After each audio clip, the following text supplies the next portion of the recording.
You know, there's nothing quite like that feeling when the check engine light suddenly pops up on your dashboard. Your heart just sinks, right? It's like this universal symbol for this is going to be a problem. But what if it's not? What if it's something you could actually figure out yourself? Well, today we're going to decode a really common message your Honda might be sending you, the U0100 error code, and we're going to do it step by step. All right, so here's our game plan. We're going to tackle this thing like a detective solving a mystery. First, we'll figure out what the code even means.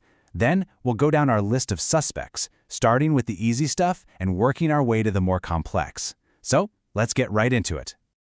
So, first things first.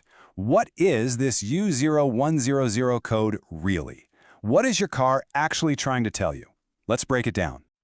Okay, at its heart, U010 basically means lost communication. Now, what does that mean in plain English? Think of it like this. Your gauge control module, that's the thing that runs your entire dashboard display, has lost its connection to the ECM, which is basically the main brain of your car. And that's not good.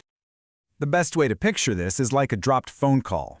The car's brain is constantly trying to send all this vital information over to your dashboard. Your speed, your RPM, any warning lights, but for some reason the line is dead. The dashboard isn't getting the message, so it throws up its hands and flags this communication error. So, this gives us a really clear roadmap of the usual suspects. The cause could be something as simple as a weak battery, maybe a loose wire, or something a bit more involved with the modules themselves. We're just going to investigate these possibilities one by one. Like any good investigation, right? You always start with the most likely suspect, and hopefully, the easiest one to check. So where do we begin? Our prime suspect is almost always the battery. I mean, a weak or dying battery can cause all sorts of bizarre electrical gremlins in modern cars, and this exact error is a classic one. It's the most common reason for this code, and thankfully, it's also the easiest to check off our list. First up, test the battery itself. Just ask yourself, is it getting old? Is it holding a solid charge? Fun fact, most auto parts stores will actually test it for you for free. Then, you'll want to check the charging system to make sure the alternator is actually doing its job and recharging the battery while you drive. Okay, so let's say your battery and charging system get a clean bill of health, but that darn light is still on. What's our next move? Where do we go from here? Well, if the power source is good, then maybe the problem is in the phone lines themselves. The next logical step is to check all the physical wires and connections between these modules. This means you got to get in there and just... Look, you're searching for the wiring harnesses that plug into the gauge control module, which is usually tucked behind your instrument cluster, and the ECM. Check for anything that looks loose, corroded, or damaged. And honestly, you'd be surprised how often simply unplugging a connection and plugging it back in nice and tight can solve the whole problem. So, you've checked the battery. All the physical connections feel solid as a rock, but that U0100 code is still staring you in the face. Okay, it's time to go a level deeper. This brings us to a more advanced step, something a mechanic would definitely do, the gauge control module input test. This is a very specific procedure to see if the module itself is even receiving the signals it's supposed to be getting. Now to do this right, you'll need the specific service bulletin for your Honda model. It'll have all the step-by-step instructions.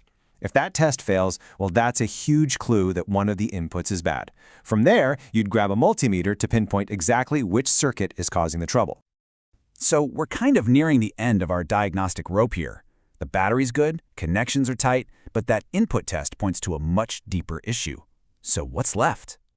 At this point, pretty much all the evidence is pointing to one of two things.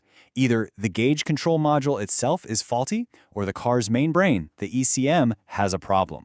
That input test you just ran is what helps you figure out which one of these two has gone silent. And this leads us to the final step. After you've confirmed which part is faulty with your tests, the only real solution is to replace it. Now, this is the last resort for sure, but it's the definite fix after you've ruled out all the simpler and, hey, cheaper possibilities. So, the most important takeaway here is to be systematic. This checklist is your guide. You start with the battery, then check the connections, then run the input test if you need to, and only then should you start thinking about replacing expensive parts. Following this order is going to save you so much time, headaches, and money. So the next time that check engine light pops on with a U0100 code, don't panic. Just run through this checklist. It's totally possible that a simple 5-minute check of your battery and its connections could be the fix that saves you a really expensive trip to the mechanic, and at the very least, now you know exactly where to start looking.